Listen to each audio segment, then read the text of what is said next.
Actividad número 5, impuesto territorial, presentado por María Alejandra Huertas Arias, Sergio Alejandro Lancheros Casas y Luz Mayber Rodríguez Caicedo. Tenemos toda la tabla de contenido con el desarrollo de los temas propuestos y damos inicio con los impuestos territoriales. Estos impuestos son generados en departamentos o municipios, son obligaciones tributarias locales. Para los departamentos son ordenanzas, para los municipios son acuerdos. Los impuestos territoriales son el ICA, el impuesto de industria y comercio, impuesto predial unificado, impuesto de espectáculos públicos, impuesto sobre tasa a la gasolina, impuesto de estampillas, impuesto de vehículos automotores y impuesto de alumbrado público.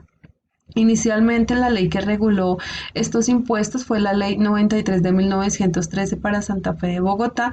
La norma vigente en este momento es la Ley 14 de 1983, por la cual se fortalecen los fiscos de las entidades territoriales y se dictan otras disposiciones.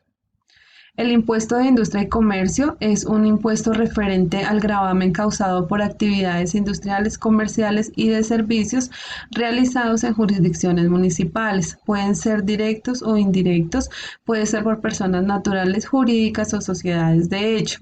Dentro de las actividades industriales tenemos la producción, extracción, fabricación o transformación de materias primas o materiales. Actividades comerciales relacionado con compra y venta o distribución de bienes, puede ser al por mayor o al por menor, y estas están reguladas por el Código de Comercio. Actividades de servicio tienen como finalidad satisfacer pues las necesidades de la comunidad. Dentro de esta encontramos transportes, restaurantes, construcción, entre otras. Los elementos del impuesto de industria y comercio son los mismos elementos que tienen todos los impuestos. Tenemos el hecho imponible basado en el acto económico, el hecho generador, que es la operación económica o financiera, pues teniendo en cuenta la producción o distribución, el sujeto pasivo, que es la persona natural o jurídica que desarrolla la actividad dentro del municipio. El sujeto activo hace referencia directamente al municipio donde se desarrolla la actividad, el cual pues exige el cumplimiento de esta obligación tributaria. La base gravable es la unidad monetaria. Esta se encuentra establecida por el artículo 33 de la Ley 14 de 1983. La tarifa eh, es el porcentaje que asigne pues cada municipio, el cual tiene pues la facultad determinada para esto. El periodo gravable es anual, pero para la ciudad de Bogotá es bimestral también. Lo que grava el impuesto de industria y comercio son actividades industriales, actividades de servicio, actividades comerciales y actividades financieras.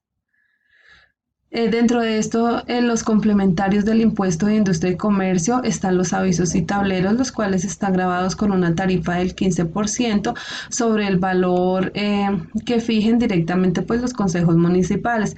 Esto lo establece la Ley 97 de 1913. Hace referencia a vallas, avisos, tableros, emblemas en vía pública y también avisos en cualquier clase de vehículo.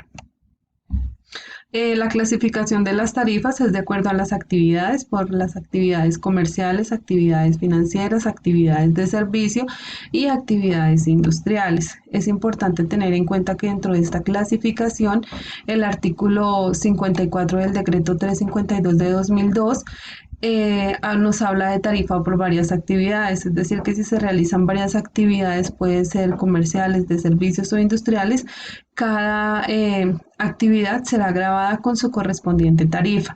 Asimismo, el artículo 55 habla del sistema preferencial de industria y comercio para avisos y tableros para los contribuyentes de régimen simplificado. Las bases gravables del ICA pues se liquidan sobre el promedio mensual de ingresos brutos del año anterior, del 2 al 7 por mil mensual para actividades industriales y del 2 al 10 por mil mensual para actividades comerciales y de servicio. Es importante tener en cuenta que hay una base gravable especial para el sector financiero y para la distribución de derivados del petróleo. Asimismo, tener en cuenta las devoluciones que se puedan generar basadas en ingresos de venta de activos fijos, exportaciones o productos con precios regulados por el Estado. Continuamos con los regímenes existenciales y sus respectivas características. En este caso tenemos tres: el régimen común, el régimen especial y el régimen simplificado. El régimen común es la regla general respecto al régimen que se debe someter cada contribuyente. En cuanto al régimen simplificado, decimos que es el que cobija a los minoristas y al sector agrícola o ganadero. El régimen especial es donde se encuentran comprendidas las entidades sin ánimo de lucro. En este gráfico podemos ver régimen tributario. Tenemos el simplificado, que es el que tiene a los minoristas y a los agricultores o ganaderos. En el régimen común tenemos a los que son por exclusión, es decir, todo aquel que no haga parte del régimen simplificado especial. Y en el régimen especial tenemos indudablemente a las entidades sin ánimo de lucro únicamente. Decimos que en la actualidad Colombia se encuentra atravesando una etapa de transición respecto a la implementación de la facturación electrónica. Es por esta razón que es necesario tener en cuenta que actualmente el único régimen respecto del cual se encuentran establecidas las obligaciones a emitir esta modalidad de factura es el régimen común, el cual aplica sobre el IVA, es decir, el impuesto sobre las ventas, y el impuesto de industria y comercio. Por lo tanto, todos estos deberán facturarse de esta manera. Esta es una de las características de los regímenes existentes en la actualidad. En cuanto a los conceptos, tenemos la no sujeción. Existe no sujeción cuando una operación no obliga a aplicar un impuesto. Decimos entonces que este acto no es sujeto con respecto al impuesto concreto. Y una información importante es, según el artículo 20 de la Ley General Tributaria, la no sujeción libera totalmente a las obligaciones formales, es decir, que es exento, como tenemos por acá. La exención. Según el artículo 22 de la Ley General Tributaria, que fue el que vimos anteriormente, indica que son impuestos supuestos de exención aquellos en que, a pesar de realizarse el hecho imponible, la ley lo exime del cumplimiento de la obligación tributaria principal. La presunción. En el ámbito contable denominamos presunción a una aflicción a través de la cual se establece un mecanismo legal automático que considera que un determinado hecho o un determinado acontecimiento se entiende probado simplemente por darse los presupuestos para el mismo. Cuadro comparativo o diferencia entre los conceptos. Supuestos de no sujeción y supuestos de exención. Entonces, los efectos. En los sujetos de no sujeción tenemos la liberación del pago de la deuda tributaria y en los de exención tenemos lo mismo, los dos son exentos. Es regulado el supuesto de no sujeción por la Ley 58 del 2003 y está en el artículo 20. Y en el supuesto de exención está en la misma Ley 58 del año 2003, pero en el artículo 22. Decimos si hay un hecho imponible, entonces en uno no y en uno sí se realiza. Se aplica gravamen, en el impuesto de no sujeción no se aplica y en el supuesto de exención sí se aplica. ¿Tienen alguna obligación tributaria? En el de no sujeción no tiene obligaciones tributarias y en el de exención sí las tiene. Tienen que estar previstos por la ley, entonces en los supuestos de no sujeción tenemos de carácter residual y en los de exención tenemos a los previstos por la ley. Y algunos ejemplos son supuestos de no sujeción, entonces tenemos la entrega gratuita de muestras de mercancías con fines promocionales en el IVA, o también las copias simples de escrituras en el impuesto de actos jurídicos juramentados. Y en los supuestos de exención, algunos ejemplos son las anualidades por alimentos percibidas por los padres en virtud de decisión judicial y la asistencia médica prestada por profesionales sanitarios. La periodicidad general para el ICA. Primero tenemos anual y tenemos también de manera mensual. Con ocasión de la promulgación del Acuerdo 648 del 16 de septiembre del 2016, en el marco de su artículo 4, en el cual modifica el periodo de declaración de impuesto de industria y comercio ICA, en Bogotá se emite el concepto 1245, en el cual se da respuesta a varias preguntas al respecto, y aquí tenemos que la periodicidad es anual y es mensual.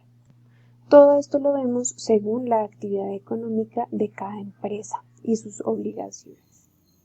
Cuando hablamos del fundamento legal del impuesto de industria y comercio en Colombia, tenemos que empezar hablando del acuerdo 65 del 21 de junio del 2002, que es el acuerdo que se encuentra vigente por el cual se adoptan los cambios en el impuesto de industria y comercio, avisos y tableros, y se dictan otras disposiciones. Sin embargo, también encontramos el decreto 1421 del 21 de julio de 1993, por el cual se dicta el régimen especial para el Distrito Especial, el decreto 349 del 30 de diciembre del 2020, el cual establece que hasta el año 2026 la administración distrital asumirá algunos costos de registro y renovación de matrícula. La resolución de la Secretaría de Hacienda Distrital 0019 del 15 de enero del 2021, por la cual se modifica el plazo para declarar los impuestos de industria y comercio del régimen común anual. Este modificó o actualizó la resolución 0601 del 15 de enero del 2019, por la cual se designaron algunos agentes retenedores del impuesto de industria y comercio. Cuando hacemos la comparación con los otros municipios de Colombia, de acuerdo a lo que establece el impuesto de industria y comercio, el cual está establecido para que cada municipio lo lleve a cabo o lo normatice, encontramos la ley 14 de 1983, del 6 de julio, en la cual se fortalecen los fiscos para las entidades territoriales y se dictan otras disposiciones. De igual forma, el decreto 1333 del 25 de abril de 1986, por el cual se expide el Código de Régimen Municipal. Y ya encontramos en cada municipio los acuerdos por los cuales se regulan o se reglamentan los impuestos de industria y comercio y los otros impuestos. Teniendo en cuenta esto, pues vamos a hacer una comparación en lo que tiene que ver 4 municipios: Bogotá, Medellín, Bucaramanga y Cali. Decimos que en el acuerdo 65 en Bogotá, acuerdo 67 del 2008 en Medellín, el acuerdo 44 del 2008 en Bucaramanga y el acuerdo 434 del 2017 en Cali. Al hacer la comparación, pues establecemos que las bases gravables, según la clasificación de las tarifas del impuesto de industria y comercio, todos establecen la clasificación en 4 grupos: industriales, comerciales, de servicios y financieras. Sin embargo, en los elementos sí hay algunas variaciones. En Bogotá encontramos sujeto pasivo, requisitos y tarifas. En otros departamentos encontramos el sujeto activo. Decimos que el sujeto activo es el municipio. También encontramos en algunos la base gravable y las tarifas, así como el hecho generador del impuesto. La periodicidad cambia. En Bogotá y en Cali es bimensual, y para Medellín y Bucaramanga establece el decreto mensual. Las excepciones pues son muy similares: ventas en el exterior, abonos exentos, los beneficiarios de derecho público y beneficiarios contribuyentes en la DIAN. Por lo general, estas son las excepciones que se establecen para el impuesto de industria y comercio. Los mecanismos de recaudo, entonces, en Bogotá está establecido por el artículo 20 del decreto que ya hemos venido hablando, que regula los mecanismos de pago de las retenciones practicadas y establece que el gobierno distrital podrá establecer mecanismos para que los dineros retenidos sean consignados en el transcurso del bimestre correspondiente. De igual forma, podrán establecer mecanismos de pago electrónico que aseguren la consignación inmediata de los dineros retenidos. ¿Qué nos dice en Medellín? El artículo 58 del acuerdo 67. Nos dice que la aplicación de las retenciones de los valores retenidos durante un periodo gravable constituyen abono o anticipo del impuesto de industria y comercio a cargo de los contribuyentes que presentan su declaración privada dentro de los plazos establecidos. Dice que para los contribuyentes del impuesto de industria y comercio con actividad ocasional, los valores retenidos constituyen el impuesto de industria y comercio respectivo al periodo gravable.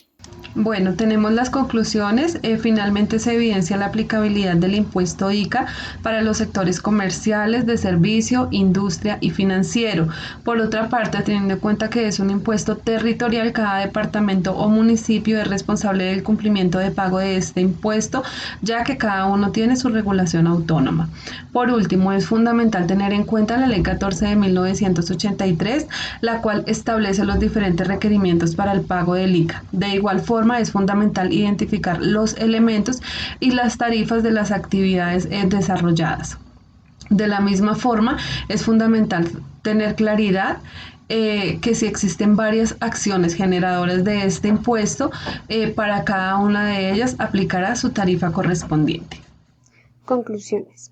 Finalmente tenemos en cuenta que en la actualidad Colombia se encuentra atravesando una etapa de transición respecto a la implementación de la facturación electrónica, y aunque hace ya un tiempo que fue que se implementó, todavía es necesario tener en cuenta que actualmente se han evidenciado cambios muy notables dentro de las empresas, cosa que nos puede beneficiar o nos puede afectar de gran manera. El pago de impuestos es la principal financiación que tiene un gobierno para alcanzar los objetivos que se traza.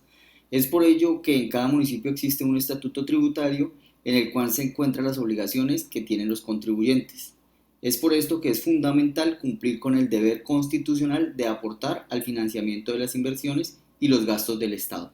En otras conclusiones decimos que si bien es cierto el impuesto de industria y comercio es manejado de acuerdo a cada municipio, como lo veíamos anteriormente, según sus acuerdos, es fundamental tener en cuenta que dentro de los lineamientos establecidos en las leyes nacionales, como las que observábamos, la Ley 14 de 1983 y el Decreto 1333 de 1986, existen límites para las tarifas emitidas. Mencionadas tarifas son impuestas en cada municipio teniendo en cuenta, en algunos casos, la actividad principal económica que se realiza. Esta es la bibliografía empleada. Muchas gracias.